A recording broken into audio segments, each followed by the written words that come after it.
A defining moment in the history of Birmingham. That's how police have described the murders of two innocent teenage girls in a drive-by shooting. A decade after the deaths of Letisha Shakespeare and Charlene Ellis, their mothers are urging young people to think twice about joining gangs. The two women have devoted their lives to warning about the dangers of guns and of being sucked into a life of crime. They were talking to our special correspondent, Peter Wilson. Ambo is about half a minute away now, where two ambulances coming. Chilling police helicopter video. Paramedics arrive to find mayhem. 4 young girls have been shot. Innocents caught by a hail of machine gun fire outside a New Year's party in Aston. 2 teenage friends died. 18-year-old Charlene Ellis and 17-year-old Letisha Shakespeare. Knowing that someone can be that hyped up, because you have to be hyped up to go out to buy a Mac 10 machine gun and plan to use it on the streets of Birmingham. That's just evil. Charlene's twin sister Sophie was also shot. Her mother feared that she'd lost them both. The first week you're thinking that 2 of them are going to die, and you get down there, you find out one's passed and one's fighting. It was hard, it was really hard. 4 girls had gone out to celebrate the new year in 2003. These CCTV pictures taken just an hour before they were killed.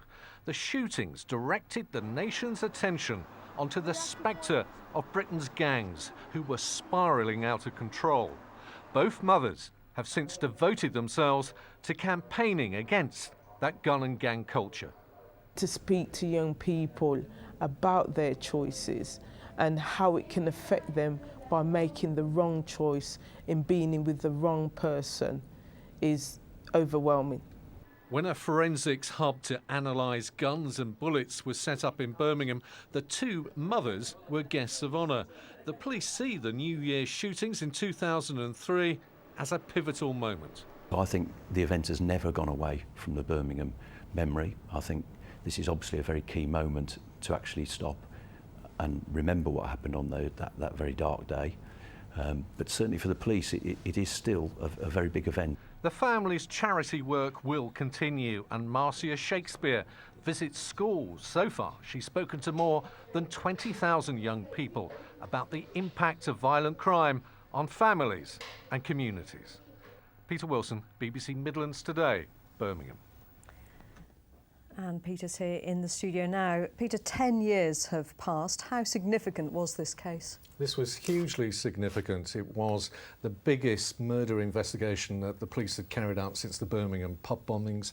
It also became the longest criminal trial in that force's history. But what was really significant was that here you had Charlene Ellis, Letisha Shakespeare, both of them innocent of any gang activity, bystanders, shot by gangsters, and it meant that the politicians, the public bodies, couldn't ignore this problem any longer. So what was actually done? I mean, have the police defeated gangs in Birmingham and the West Midlands? Well, the figures are actually appalling. When you look at the year 2000 to 2004, there were 100 gang-related murders in Birmingham alone. Now, that has been cut really to single figures. It's very rare to have a gang-related murder these days. How did they do it?